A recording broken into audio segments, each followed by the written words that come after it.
성 어거스틴은 354년에 이교도 아버지와 경건한 어머니 모니카 사이에서 태어났습니다. 어거스틴은 어머니 모니카의 기대와는 달리 어린 시절부터 영적으로 방황하고 방탕한 삶을 살았습니다. 그는 16살에 아들을 낳았고 이교인 마니교에 심취했습니다. 인생의 의미로 고뇌하던 32살의 어거스틴은 집의 정원에서 마치 어린 아이의 노랫소리와 같은 음성을 듣게 됩니다. 그 음성은 집어 읽으라 라고 하는 말씀이었어요. 그래서 그 순간 어거스틴은 성경책을 취해서 한 부분을 펴고 눈에 확 들어오는 그 말씀을 읽게 되었는데, 그래서 로마서 13장 14절의 말씀이었어요. 오직 주 예수 그리스도로 옷 입고 정욕과 육신의 일을 도모하지 말라. 그 순간 어거스틴은 빛을 발견하게 되었고 큰 은혜와 감격을 경험하게 됩니다.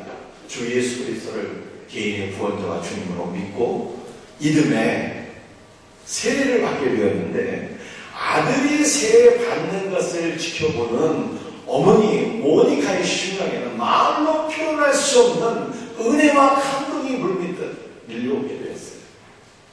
왜냐하면 아들이 예수 그리스도를 믿고 세례를 받는 것은 어머니 모니카가 지난 20년 동안 기도한 기도응답의 결과였기 때문입니다. 어거스틴이 어렸을 때부터 방황하며 방탕하게 살았을 때 모니카는 주교에게 찾아가서 몇 번이나 신앙 상담을 요청하게 됩니다. 근데 그럴 때마다 주교가 하는 이야기가 있어요. 모니카에게 영적인 교훈을 하나 주게 되었는데, 그 영적인 교훈은 많은 눈물의 기도는 자식을 절대로 망하게 하지 않습니다 라고 하는 것이었어요. 많은 눈물의 기도는 자녀를 절대로 망하게 하지 않는 것을 여러분들 믿습니까? 그 기도 응답의 결과 아들이 예수 그리스도를 만나고 변화되는 놀라운 역사가 일어나게 됩니다. 그런데 정말로 많은 눈물의 기도는 사람을 변화시키는 것입니까? 그것은 사람의 말이 아니라 성경의 말씀이에요. 우리 성경 말씀, 우리 교재를 보시면서 창세기 8장 21절 말씀을 한번 같이 읽어봅니다. 같이 읽습니다. 여호와께서 그 향기를 받으시고 그 중심에 이르시되 내가 다시는 사람으로 말미암아 땅을 저주하지 아니하리니. 노아 홍수가 끝나게 되었습니다. 그래서 노아의 10명의 가족들이 방주에서 나와서 구원받은 그 기쁨을 가지고 하나님 앞에 제단을 쌓고 그 위에 번제를 드리게 되었습니다. 정결한 짐승과 새로서 하나님 앞에 번제를 드리게 되었는데요, 하나님께서 그 번제의 향을 받으시고 은혜의 선포를 하시게 되었습니다. 하나님의 은혜의 선포는 무엇이었습니까? 내가 다시는 사람으로 말미암아, 내가 다시는 사람들의 죄로 말미암아 이 땅을 저주하지 아니하리라. 이 은혜의 선포를 하시게 되었어요. 그런데 하나님께서 그 번제의 향을 받으셨는데요, 그 번제의 향을 받으셨다는 것이 무슨 뜻입니까? 하나님께서 번제의 향을 받으실 때 하나님께서 죄인들을 향한 그 불타는 저주가 진정되었고, 하나님의 마음이 죄인들을 향하신 하나님의 마음이 달래지게 되었고, 그러므로 그 결과 하나님께서 죄인들을 향해서 은혜의 선포를 하셨다라고 하는 거예요. 그런데 하나님께서 받으신 그 향, 번제의 향은 무엇을 가리키는 것입니까? 요한계시록 말씀을 보니까 그 향은 성도의 기도다, 그렇게 말씀하고 있지 않습니까? 그러므로 하나님께서는 우리의 기도를 받으시고 이 땅에 우리의 자녀들 또는 이 땅의 모든 죄인들을 향하신 그 분노의 마음을 달리시고 내려놓으시고 우리를 향해서 하나님께서 은혜를 선포하시는 거예요. 그러므로 기도는 하나님의 은혜를 가져오는 영적인 수단이요 방법이요 도구인 것을 믿으시기를 바랍니다. 죄인인 우리가 하나님의 은혜 가운데 살고 있는 것은요, 주 예수 그리스도의 중보기도 하심과 그리고 누군가의 기도 덕분입니다. 저는 우리 박옥하 권사님을 모시고 살고 있는데, 사실 연로한 부모님을 한 집에서 모시고 사는 것은 쉬운 일이 아닙니다. 특별히 아들은 괜찮은데 며느리가 시어머니 모시고 살면 얼마나 힘들겠어요. 근데 때로는 이런 생각이 들 때가 있어요.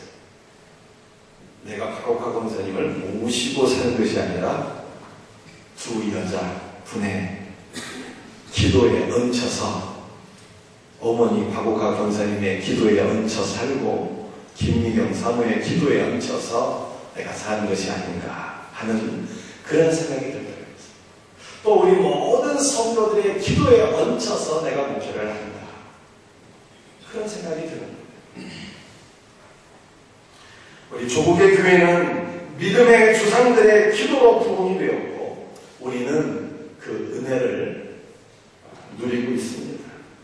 그런데 우리는 이르러서 기도가 끊어진다면 앞으로 조국의 교회는 어떻게 될 것인지, 또 우리의 자녀들은 도대체 무엇을 심기고 어떻게 살아갈 것인지 모르겠습니다.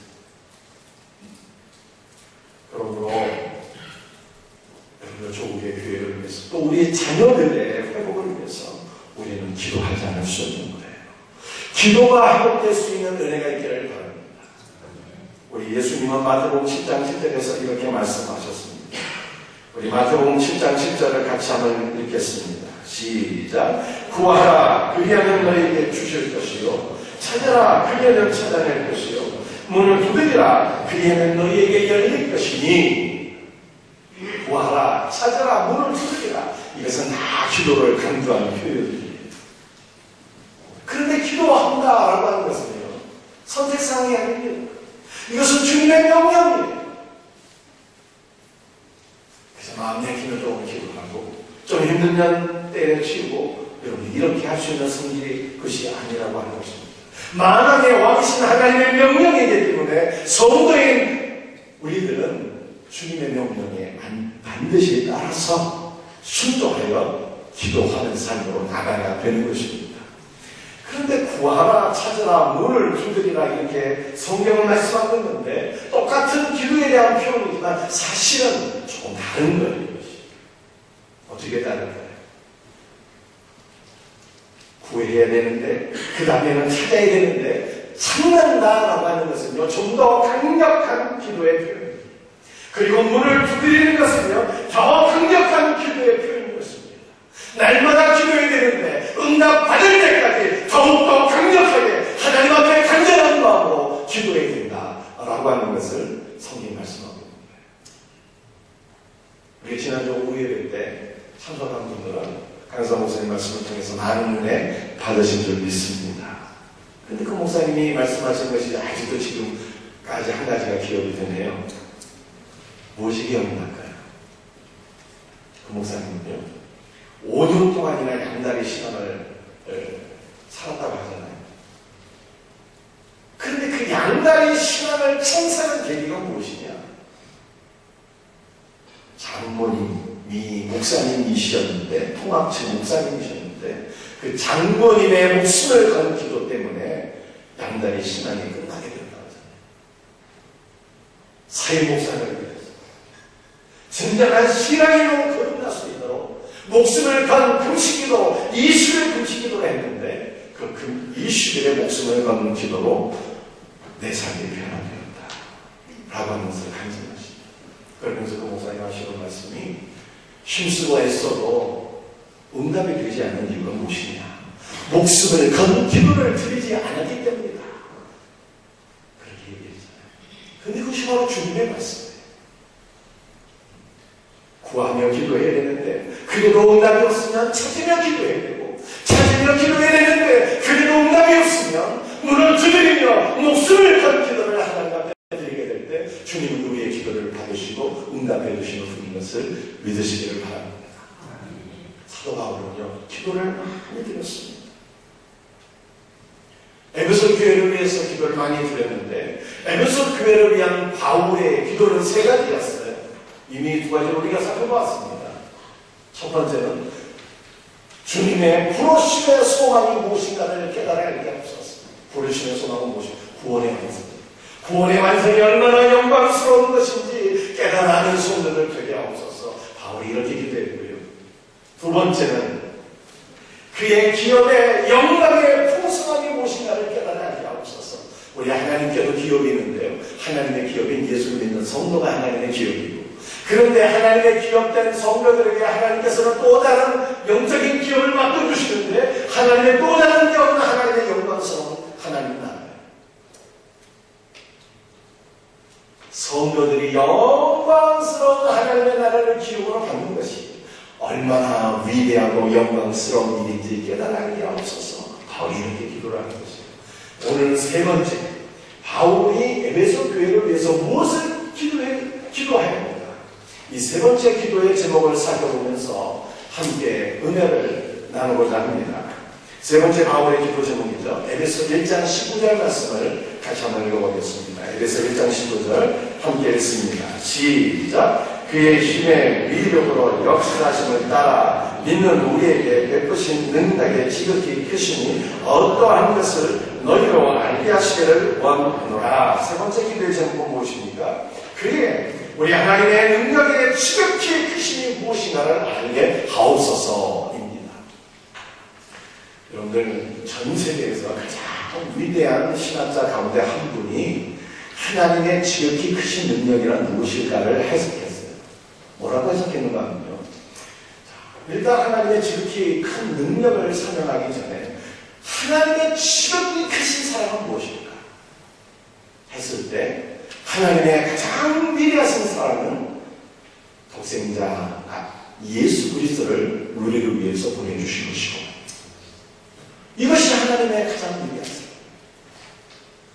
그리고 아버지의 아들 예수 그리스도께서 죄인된 우리를 위한 십자가에서 죽으신 것, 생명까지 내어주신 사랑, 이것이 하나님 아버지와 아들 예수 그리스도의 가장 위대하신 사랑이다, 이렇게 설명했습니다.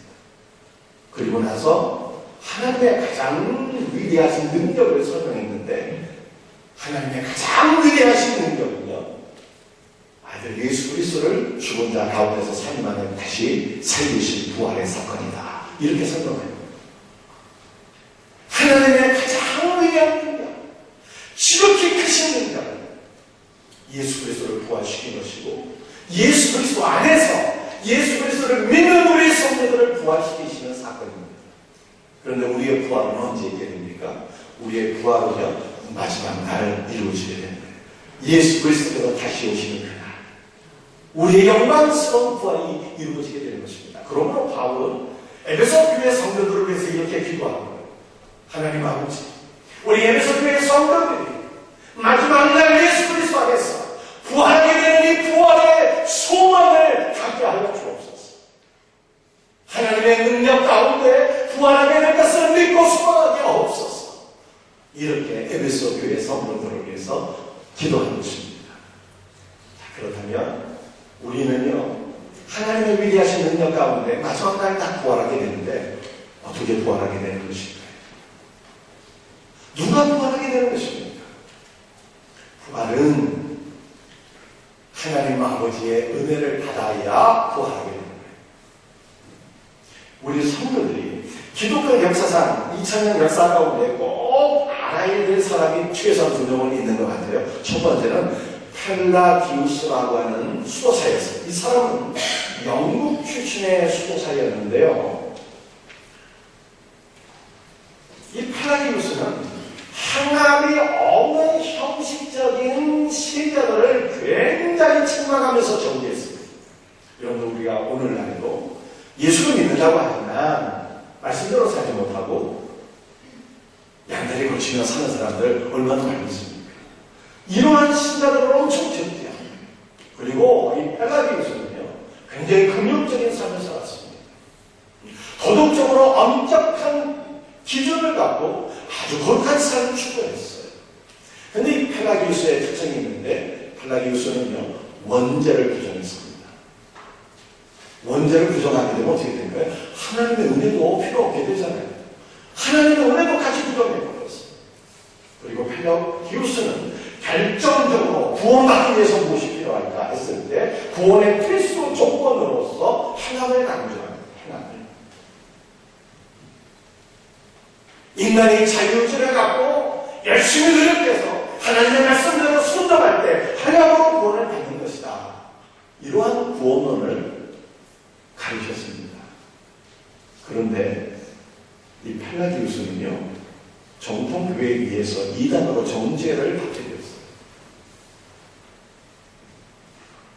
오늘날 우리 한국교회 안에 펠라기우스적 사고를 갖고 있는 사람들 많이 있습니다. 믿음으로만 구원받는 것이 아니라 행함이 있어요. 믿음과 행함을 따로 분리시키는 것은요, 정말 잘못된 생각이에요. 믿음과 행함은 하나인 거예요. 믿음으로만은 하나님의 은혜로 많은 불충분하며 인간이 노력해서 행함이 있게 될 때 구원받는다라고 하는 것은요, 펠라기우스적인 사고예요. 이단이. 두 번째 아셔야 될 사람이 있는데요. 그래서 어거스틴이라는 사람. 어거스틴. 근데 이 어거스틴은 제가 서론에 말씀드렸잖아요. 10대 때 이 교회에 푹 빠지게 되고 영적으로 반응하며 살게 됐는데 어머니 기도로 회심하게 되거든요. 그런데 이 어거스틴은 기독교 2000년 역사 가운데 바울 이후로 가장 뛰어난 3대 신학자 가운데 한 명이에요. 그런데 이 어거스틴이 펠라기우스 사랑을 전면 비성경적인 것으로 배척하게 됩니다.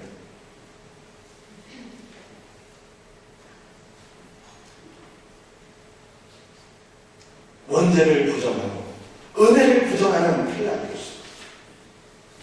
구원받기 위해서 선행이 반드시 있어야 된다고 하는 선행을 구원의 필수 조건으로 규정한 펠라기우스를 어거스틴은 이단으로 규정하는 거죠. 이 어거스틴은요, 아주 중요한 말을 두 가지를 하는데요. 이 두 가지 말이 무엇인가 하면, 인간이 하나님 앞에서 할 수 있는 최고의 선행이 무엇인가? 그것은 하나님의 은혜를 믿음으로 받아들이는 것이다. 이것이 최고의 선행이라고 했어요. 그렇다면 어거스틴은 예수 믿는 신자들이 말씀대로 순종하는 삶을 부정했을 거예요. 그럴 리가 있나요? 그럴 리가 있나요? 어거스틴은 매우 중요한 말을 두 가지 했는데요. 하나는 인간이 할 수 있는 최고의 선행은 하나님의 은혜를 믿음으로 받아들이는 것이며, 두 번째는요, 하나님의 은혜를 힘입어 비로소 인간은 순종의 삶으로 나갈 수 있다라고 하는 것을 주장합니다. 어거스틴의 말대로 우리는요, 하나님의 은혜를 믿음으로 받아들여요. 이것을 오늘 부활이라고 하는 법과 적용해서 함께 생각해 볼 것 같으면, 누가 부활의 은혜를 누리게 되는 것입니까? 인간이 공로를 쌓거나 선행을 쌓아서 부활하게 되는 것이 아니라 아버지 하나님의 은혜로 말미암아 우리가 부활하게 되는 것을 믿으시기를 바랍니다. 하나님의 은혜를 믿음으로 받아들이는 성도들이 부활의 은혜를 경험하게 되는 거예요. 두 번째는요, 예수 그리스도의 죽으심과 부활의 은혜. 예수 그리스도의 죽으심과 부활의 은혜로 우리는 부활의 생명을 얻고 부활의 생명을 누리게 되고 부활하게 되는 것입니다. 예수님의 예수님. 우리 누가복음 9장 31절 말씀을 우리 한번 같이 읽어보겠습니다. 함께 읽습니다. 시작. 영광 중에 나타나서 장차 예수께서 예루살렘에서 별세하실 것을 말하시되, 예수님께서요, 한산에 올라가서 제자들과 함께 기도하셨습니다. 놀라운 것은 예수님께서 기도하실 때 영광스러운 모습으로 변화가 되셨어요. 그런데 예수님께서 그렇게 영광스러운 모습으로 변화되실 때 구약을 대표하는 두 명이 나타나서 예수님과 함께 대화를 나누게 되었습니다. 그들은 누구였을까요? 율법을 대표하는 모세가 나타나게 되었고요, 선지자를 대표하는 엘리야가 나타나서 이 두 명이 예수님과 더불어서 같이 대화를 나누게 되었습니다. 여러분, 대화할 때 무슨 얘기를 나누었을까요? 쇼핑 쇼핑 얘기를 했을까요? 여행 얘기를 했을까요? 오늘 새벽에 여러분들 이 챔스 결승전이 있었는데 챔스 결승전에 대한 얘기를 나눴을까요? BTS는 방탄소년단 영국 웸블리에서 공연하는 여러분들 공연 얘기를 했을까요? 무슨 얘기 했을까요? 예수님과 모세와 엘리야가 얘기를 했는데 그 이야기의 주제가 누가복음 9장 31절 장차 예수께서 예루살렘에 올라가서 별세하실 것을 주제로 해서 대화한다 라고 하는 것입니다. 여러분 별세라고 하는 것이 무엇인가요? 예수님께서 예루살렘에 올라가서 별세하실 것을 함께 이야기했대요. 별세라고 하는 것은 세상을 이별한다는 뜻이잖아요. 단순히 예수님께서 세상을 떠나시고 안녕하는 이별에 대해서 얘기한다는 그런 뜻이 아니라 예수님께서 예루살렘에 올라가서 별세하신다는 것은요, 그 정확한 뜻이 출애굽이에요. 출애굽.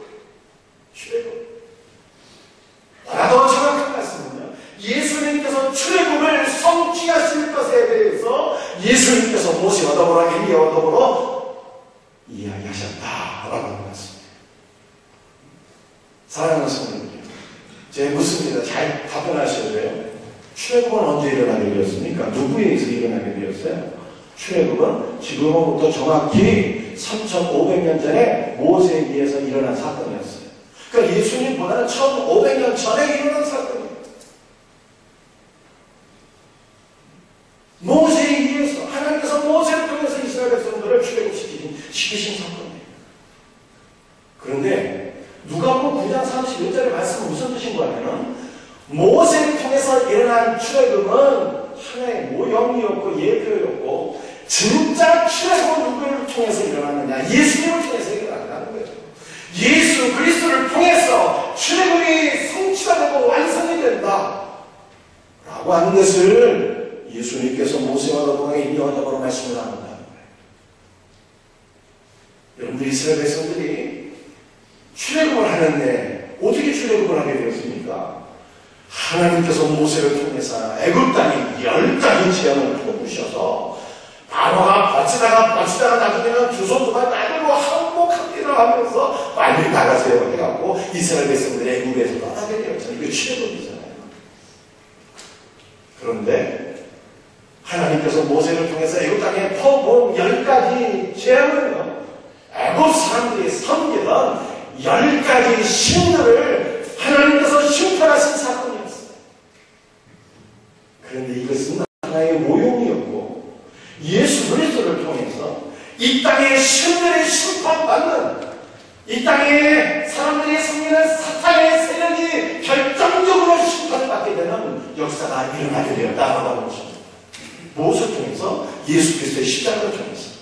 예수 그리스도의 죽으심과 부활의 사건은 원수 마귀의 세력을 결정적으로 꺾는 사건이었다는 거예요. 10가지 재앙은 모형이었고 이 세상 신의 심판을 받는 예표였고 예수님의 십자가의 사건이 이 세상 신 사탄의 세력을 결정적으로 꺾으시고 우리를 구원하신 온전한 출애굽의 모형이 되었다라고 하는 것입니다. 여러분들 이스라엘 백성들이요, 10가지 재앙, 특별히 마지막 재앙의 결정다였거든요. 마지막 재앙을 통해서 정말로 바로가 말씀드린 결정판을 얻어맞고 항복해서 이스라엘 백성들을 보내게 된 거죠. 그 마지막 재앙이 무슨 재앙이었습니까? 마지막 재앙. 김 집사님 마지막 재앙. 6월절이죠. 6월절. 잠자리 재앙이잖아요. 잠자리 재앙. 바로부터 시작해서 애굽의 모든 장자가 짐승의 첫 새끼까지 다 죽게 되었을 때 정말로 항복한 거예요. 그런데 이스라엘의 장자는 다 살아났거든요. 어떻게 살아났습니까? 어린 양의 피를 흘려 이스라엘 집의 문설주와 임방에 다 흘리게 되는데 이스라엘 장자는 살아났잖아요. 이 6월절을 통해서 이스라엘 백성들은 출애굽을 하게 됩니다. 그런데 그것은 모형이고 예표고 진짜는 무엇입니까? 예수님의 피가 진짜라는 거예요.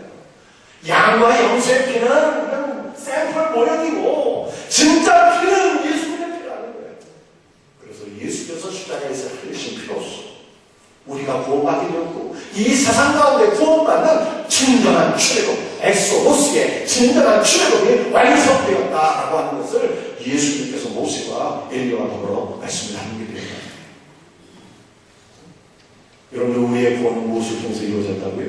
예수님의 십자가 보혈을 통해서. 그런데 예수님께서 모세와 엘리야와 더불어 얘기를 나누시는데 장차 예루살렘에 올라가서 별세하실 것을, 출애굽의 역사를 완성하겠다. 예루살렘에 올라가서 이것을 말씀했다. 여러분, 예루살렘 성전은요, 예수님께서 예루살렘에 왜 올라가셨어요? 첫째로는 예루살렘 성전을 심판하기 위해서 올라가셨지만, 예수님께서 진짜 예루살렘에 올라가신 이유가 무엇인가면, 예수님께서 진정한 어린 양이 되어 주셨어. 그의 피로 우리의 죄를 속죄하시고 우리를 구원하시고, 우리 예수 믿는 모든 성도 한 명 한 명에게 구원의 생명을 주시고, 우리를 진정한 예루살렘, 진정한 하나님 나라의 성전으로 세우시기 위해서 예수님께서 예루살렘에 올라가시겠다, 이렇게 말씀하십니다. 그러므로 여러분들, 우리는 부활의 생명을 어떻게 누린다고요? 예수님의 은혜를 통해서 나를 위해 죽으시고 부활하신, 출애굽을 완성시키신 그 예수 그리스도의 은혜로 우리는 이 땅 가운데서 구원을 받게 되고 부활의 생명을 누리게 되고 하나님 나라의 진정한 성전으로 세워지게 될 것을 믿으시길 바랍니다. 세 번째는요, 성령님의 은혜. 그러니까 세 가지지만 그냥 충분한 은혜가 있대요. 아버지 하나님의 은혜, 둘째로는 아들 예수 그리스도의 은혜, 세 번째는 성령님의 은혜. 오직 은혜, 오직 은혜. 오직 은혜로 우리는 부활의 생명을 얻게 됩니다. 여러분들 믿습니까? 오직 은혜. 성령님의 은혜, 우리 로마서 8장 11절 말씀을 한번 같이 읽어보겠습니다. 시작. 예수를 죽은 자 가운데서 살리신 이의 영이 너희 안에 거하시며 그리스도 예수를 죽은 자 가운데서 살리신 이가 너희 안에 거하시며 그의 영으로 말미암아 너희 죽을 몸도 살리시리라. 여러분들, 인간의 영혼은요, 죄로 말미암아 이미 죽어버렸어요. 여러분들, 영혼이라고 하는 것은 소멸되거나 뭐 그런 게 아니거든요. 그런데 우리 인간의 영혼은 죄 때문에 하나님과 분리가 되었잖아요. 하나님과 분리된 상태가 이게 죽은 거예요. 그 인간의 영혼은 죄로 인해서 벌써 죽었습니다. 몸은 어떨까요? 몸은 죽을 수밖에 없는 몸이에요. 300년쯤 살다가 다 죽지 않겠어요.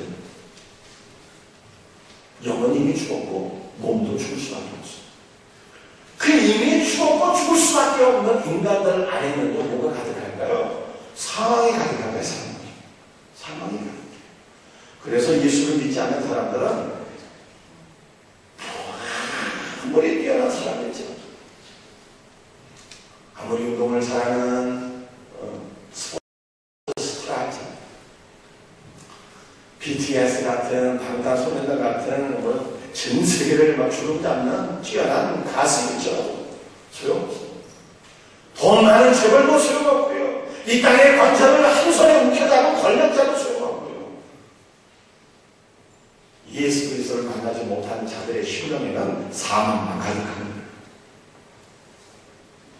그런데 우리 안에 성령께서 임하시면 어떻게 될까요? 성령께서 임하시면 예수님을 믿게 되네요. 예수님의 영광을 위해서 살게 됩니다. 예수님의 부활의 생명이 성령 안에서 우리 안에 부어지게 되어서 성령의 은혜로 말미암아 우리는 풍성한 주님의 생명을 누리며 살게 되는 것입니다. 그러므로 이 땅에는 두 가지 종류의 사람이 있는 거예요. 하나는 세상적으로 아무리 잘 나가도 소용없어. 부와 명예와 권력이 아무리 되어 소용없어. 그냥 사망이 꽉 차있는 사람이 있고, 또 한 사람은 생명의 사람이 있고. 여러분들, 이 사망으로 꽉 찬 사람은요, 아무리 지와 지가 돈이 많이 소용없어. 그가 행하는 모든 것들은 다 사망을 버티는 게 강시한 강시. 아무리 돈이 많아도 그돈 갖고 살아 못 살아요. 다 강치가 되는 거예요. 아무리 지식이 많아도 소용없고, 아무리 인기가 많아도 소용없고. 그래서 여러분들, 우리는 재벌들, 권력자들, 연예인들의 이 타락과 범죄에게 다 죽는 거 아니겠습니까? 사망만 버티면 강시가 되는 거예요. 그런데 저와 여러분들이 꼭 하나 아셔야 될 게 있어요.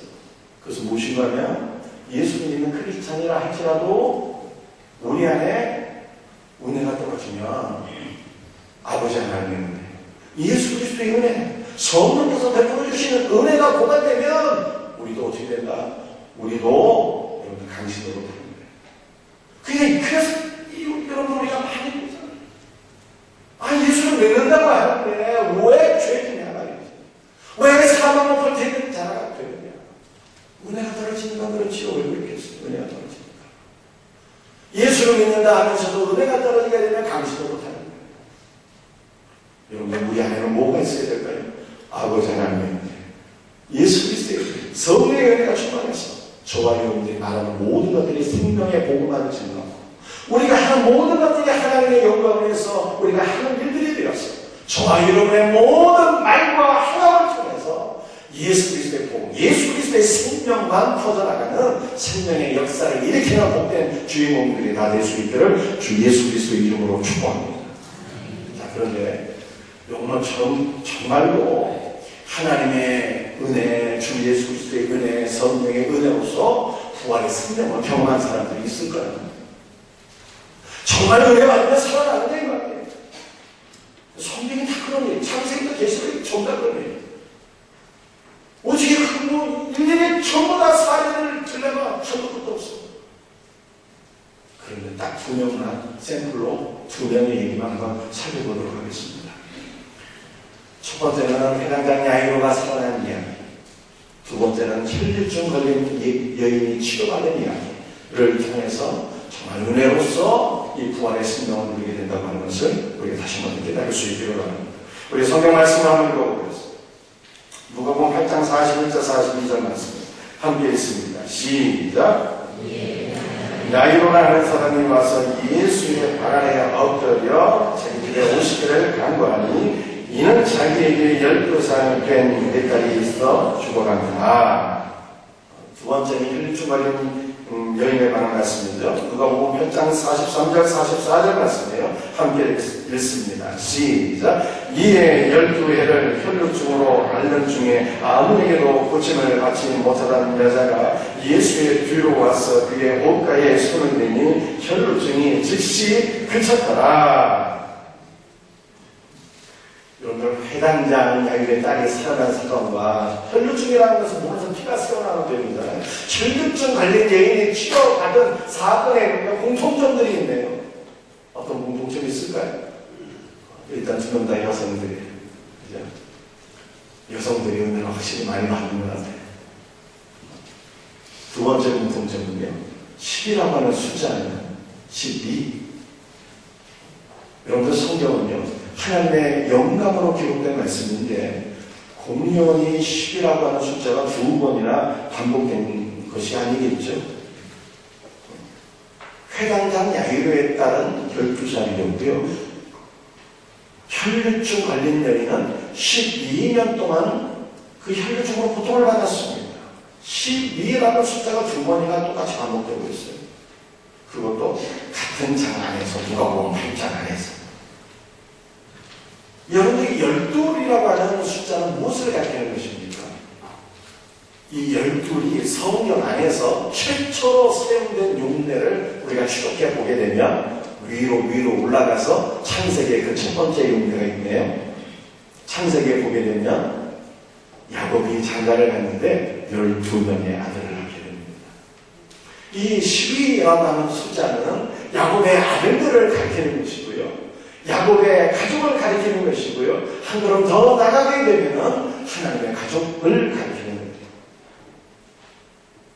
그래서 이 혈류병 걸린 여인은요, 하나님의 가족 때문에 은혜를 누리지 못해서 여러분이 혈류병에 걸린다는 사실이에요. 여러분 이것을 조금 더 설명드릴게요. 잘 들어보세요. 혈류병이 뭐라고요? 몸에서 피가 새어나오는 병이네요. 여러분들 피가 새어나오는 것은 무엇을 뜻하는 것입니까? 피는 생명이라 몸에서 생명이 점점 새어나오는 거예요. 피가 계속 새어나오면 어떻게 되겠습니까? 피는 생명이기 때문에 피가 계속 새어나오게 되면 죽게 되는 거예요. 죽음에 이르게 됩니다. 그런데 성경에서 죽음은요, 가장 부정한 것입니다. 그래서 이스라엘 대제사장이나 여러분들 하나님의 사람들 아니 모든 사람들이 절대로 만져서는 터치해서는 안 되는 것이 있는데 그건 죽은 사람의 시체에 접촉하는 순간 모든 사람들이 다 부정함을 얻게 되는 것입니다. 그래서요 이 혈루병에 걸린 여인은 몸에서 피가 점점 새어 나오다가 죽게 되는데 이거는 단순한 병이 아니에요. 이것은 부정한 병이기 때문에 가족들과 함께 살지 못해 가족으로부터 격리가 됩니다. 그러니까 이 혈루병 걸린 여인은요 두 가지 면에서 고통을 당하게 됩니다.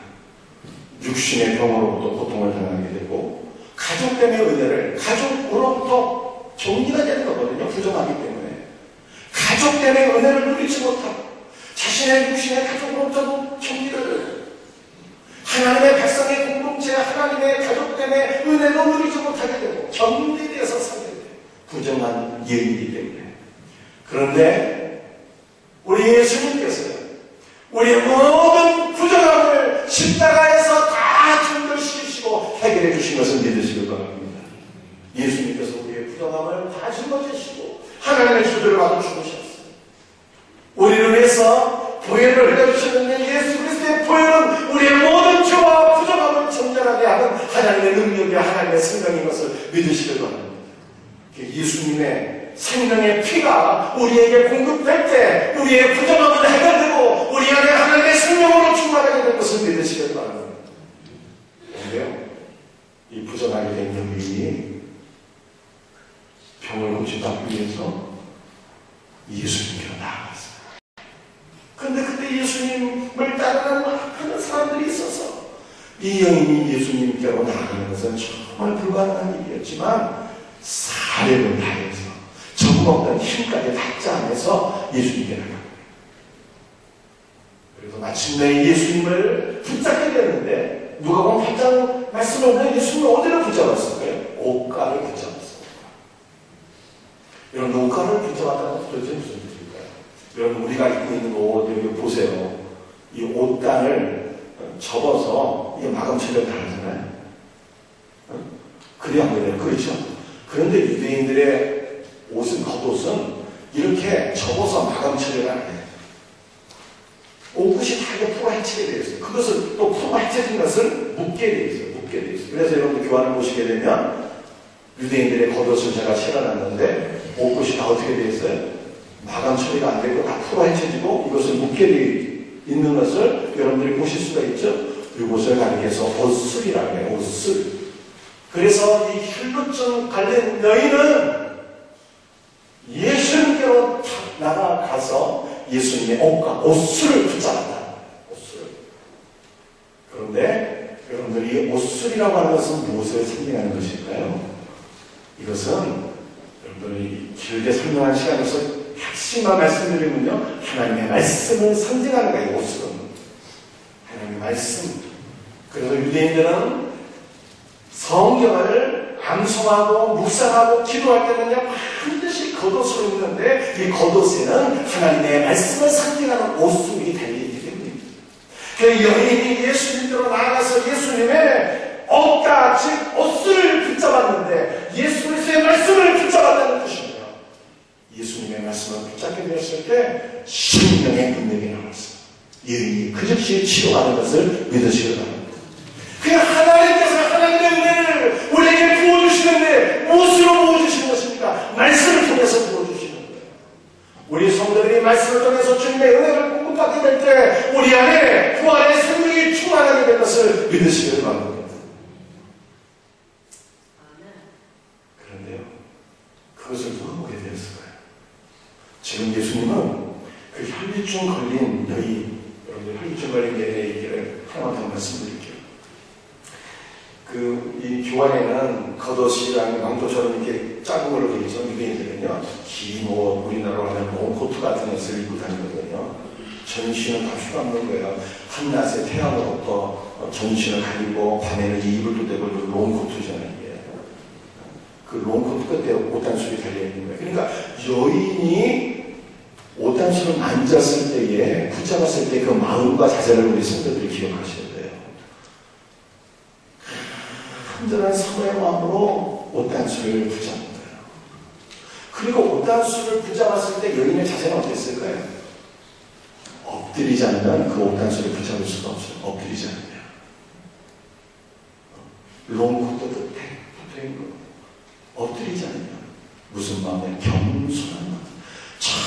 정말로 낮아지고 겸손한 마음, 사모하는 마음으로 예수님의 옷단수를, 주님의 말씀을 붙잡았는데 치유의 능력이 나오는 것을 믿으시기 바랍니다. 그런데요, 예수님은 지금 여인을 만나기 전에 누구를 먼저 만났을까요? 야이로를 먼저 만난 거고요. 지금 예수님은 야이로의 집에 가는 중이었어요. 예수님은 야이로의 집에 가는 중에 혈류병 걸린 여인을 만나셨던 것입니다. 이 사건으로 인해서 예수님은 야이로의 집에 가는 길이 지체가 되었어요. 막 야이로의 마음이 막 너무 속상했고 막 마음이 불붙는 것 같았을 것 같아요. 아니 예수님 빨리 가셔야 내 딸이 사는데 이 여인 때문에 지금 내 딸이, 이 여인 더구나 이방인이요. 내 딸이 지금 죽어가고 있는데 빨리 가셔야 되는데 시간이 지체되니까 얼마나 속상했을 거예요. 그런데 그 지체되던 시간 가운데 야이로는 놀라운 것을 깨닫게 됩니다. 무엇을 깨닫게 됐을까요? 내 딸이 어떻게 살아날 수 있겠는가? 라고 하는 것을 깨닫게 됩니다. 여인이 치료받는 그 순간, 그 놀라운 은혜의 경험을 통해서 예수 그리스도의 말씀을 붙잡는 그 사건을 통해서 내 딸도 나도 내 딸도 회당장 야이로에 속한 회당 안에 많은 사람들이 있는데 그 회당원들도 다 어떻게 살아날 수 있을까를 깨닫게 되는데요. 어떻게 살아날 수 있는 거예요? 예수님 말씀이죠. 예수님 말씀. 여러분들 이 야이로의 집이 회당이었거든요.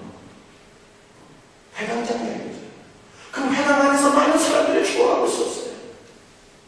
복음을 듣지 못해서, 말씀을 듣지 못해서 많은 영혼들이 죽어가고 있었던 거예요. 그 중에 한 명이 야이로의 딸이고, 여러분도 오늘날 교회 안에도요, 사실은 많은 사람들이 죽어갈 수 있는 거예요. 교회 안에는 성령의 말씀, 예수 그리스도의 복음이 선포되어야 하는 거예요.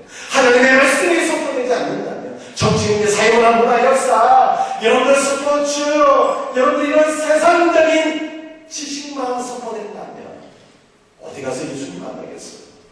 다 죽을 수밖에 없어요. 야이로가 깨닫습니다. 내 딸과 회당 안에 있는 모든 사람들이 살 수 있는 것이 무엇이냐? 율법이 아니라 예수 그리스도의 말씀, 십자가, 복음이다. 복음을 붙잡게 되는 사람. 예수님께서 야이로의 딸에게 찾아가서 그 딸을 붙잡아 주시고 말씀을 선포하시죠. 달리라, 소녀야, 내가 너에게 이르노니 일어나라. 이 주님의 말씀으로 소녀가 생명을 얻고 살아나게 된 것을 믿으시기 바랍니다. 그런데 우리 성도들이 마지막으로 꼭 기억하셔야 될 게 있는데, 여기까지의 말씀을 정리하면 아버지 하나님의 은혜, 주 예수의 은혜, 성령의 은혜로 우리는 부활의 생명을 얻게 되는데, 살아계신 하나님께서 하나님의 말씀을 통해서 부활의 생명을 우리에게 공급해 주시는데, 그래서 우리는 예수 그리스도의 말씀을 붙잡고 사는데, 말씀을 통해서 우리가 치유되고 회복되는 것은요, 다 예표인 거예요. 예표. 마치 모세를 통해서 3500년 전에 출애굽이 일어난 것이 예표고, 진짜 출애굽은 예수 그리스도의 십자가 죽으심과 부활을 통해서, 예수님을 통해서 진정한 출애굽이 성취되었던 것처럼 이 땅에서 우리가 나았고 치유되고 여러분들 은혜를 받고 생명을 얻고 있는 것은 다 예표인 거예요. 진정한 나음은 언제 일어나는 거예요? 진정한 나음. 정말 병들지 않는 몸으로, 정말 죽지 않는 몸으로 우리가 낫게 되는 것, 영원한 생명을 얻게 되는 것은 언제 일어나는 거예요? 예수님의 부활이 진짜예요. 예수님의 재림을 통한 부활이 진짜라고 하는 거예요. 우리의 진정한 부활은, 진정한 나음과 진정한 생명과 진정한 부활은요, 마지막 날 예수님 재림하실 때 오는 거예요. 여러분들 이것은 믿습니까? 야이로의 딸도 결국엔 죽었어요. 야이로의 딸이 죽었다니까. 혈루증 걸린 여인도 결국에는 죽었고요. 이것은 예표인가? 그냥 하나의 그림자예요. 진정한 생명, 진정한 부활은 우리 구주 예수 그리스도께서 재림하신 날, 그날 이루어진다. 이것이 우리의 소망입니다. 그래서 바울이 에베소 교회 성도들과 우리를 위해서 기도한 거예요. 하나님의 크신 능력 가운데 마지막 날 우리가 부활의 생명을 얻는다는 것을 알게 하옵소서. 이것이 바울의 세 번째 기도 제목인 거예요. 어떻게 부활한다고요? 오직 은혜. 말씀을 통한 오직 은혜. 여러분들 이것을 우리가 믿음으로 받아들이며 우리가 말씀과 기도를 통해서 늘 받으며 부활의 생명을 누리다가 마지막 날 영광스러운 부활로 부활할 수 있다. 우리 성도들이 다 될 수 있기를 주 예수 그리스도의 이름으로 축복합니다. 같이 일어나셔서 청소. 마지막 날 우리가 영광스러운 몸으로 부활해서 하나님 나라의 영원한 생명을 누리게 될 수 있습니다. 이 믿음의 고백으로 235절.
모든 믿음의 조상들이 고백하는 한마디, 그 한마디가 뭡니까? 오직 은혜야, 오직 은혜, 오직 은혜. 아버지 하나님의 은혜, 주 예수 그리스도의 은혜, 성령 하나님의 은혜, 오직 은혜. 나의 공로나 행위가 아닌 오직 은혜. 그 은혜를 말씀으로 우리는 공급받게 되고, 또한 기도함으로 오직 은혜를 공급받게 되고, 그럴 때 이 땅에서도 부활의 생명을 누리게 되고, 생명을 전파하는 자가 되고, 생명을 살리는 자가 되고, 마지막 날 영광스러운 몸의 부활을 경험하는 거예요. 하나님 우리에게 이와 같은 믿음, 이와 같은 은혜를 날마다 누리며 살 수 있는 복된 성도들 되게 없어서 우리 주신 말씀 붙잡고 다같이 주여 보내시면서 기도드리기를 원합니다. 주여 오늘 고독들을 가드리기로 합니다. 우리 하나님 아버지 알려주옵소서. 아버지 하나님 우리 모든 믿음의 조상들이 고백한 한번 그 한마디가 우리의 고백이 될 수 있도록 간절히 구합니다. 오직 은혜를 드리겠습니다. 아버지 하나님의 은혜를 사모합니다. 주 예수 그리스도의 은혜를 사모합니다. 성령님의 은혜를 사모합니다. 주여 역사하여 주옵소서. 아버지 하나님 은혜를 베풀어 주기를 간절히 구합니다. 아버지 주님의 내가 말씀을 통해서 날마다 충만하게 부어지기를 원합니다. 기도를 통해서 주님의 은혜가 날마다 충만하게 부어지기를 원합니다. 부활의 생명을 누리게 하시고 생명을 살리는 자들이 되게 하시고 마지막 날 우리 주님 다시 오시는 그날 아버지 영광스러운 몸의 부활로 부활하게 하옵소서. 그렇게 될 줄로 믿습니다. 우리 하나님 아버지 영광받아 주옵소서. 함께 하옵소서. 주 예수 그리스도의 이름으로 감사하며 기도드리옵나이다. 아버지 하나님 감사와 찬송과 영광을 주님 앞에 돌려드립니다. 모든 믿음의 주장들이 고백해가는 한마디 오직 주님의 이것이 우리의 고백인 줄 믿습니다. 우리 모든 성도들의 고백되게 하옵소서. 아버지 하나님의 은혜, 우리 구주 예수 그리스도의 은혜, 성령 하나님의 은혜로 말미암아 우리는 이 땅 가운데서 부활의 생명을 누리고 부활의 생명을 전파하고 생명을 살리는 자들이 되고 마지막 날 우리 주님 다시 오시는 그날에 영광스러운 몸의 부활을 이루게 될 줄로 믿습니다. 늘 말씀을 통해서 기도를 통해서 부활의 생명을 공급받으며 살아가는 복된 성도들 되게 하여 주옵소서. 오늘 나오자 변화서 경배드리면서 열의 하늘을 구별하여 드립니다. 감수의 문을 드립니다. 성교와 구의 문을 드립니다. 주정원과 세례원신과 월요일이란 장사와 감당을 위해서 드려지는 모든 인물들 주님 나라 주님 영광 위하여 아름답게 귀하게 쓰임받게 하시고 헌신한 모든 성도들을 위해 주의 사랑과 은혜와 복을 더하여 주옵소서. 주 예수 그리스도의 이름 받들어 간절히 기도드리옵나이다. 아멘.